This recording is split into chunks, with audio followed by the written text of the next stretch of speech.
For decompression, I have two severely herniated discs in my low back, and about 16 years ago, all of a sudden couldn't walk, was on the verge of looking at surgery, but found chiropractic and decompression, and it saved me from having to have a double discectomy in the low back. So just doing daily decompression has saved me from that. And then over the years, 16 years later, still haven't had to have surgery, and decompression has kept my low back strong and out of pain, and I'm so grateful for decompression.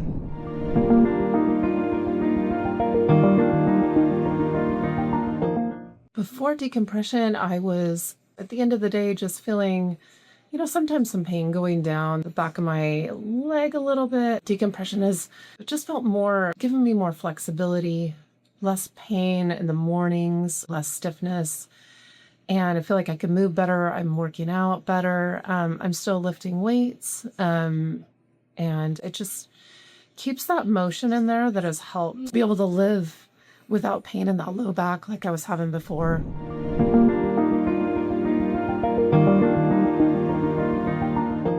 Feel great. Decompression has made me feel the best, along with chiropractic, of course, but it has given me just where I can do more, especially lifting weights and working out. And I have a lot of kids, so helping with them, I don't have to worry about low back stiffness. I actually don't even think about my low back pain because I don't have it. It's really just helped overall with, I still have those two herniated discs, but it has given me just the flexibility in there, and my daily living is just awesome now because of it.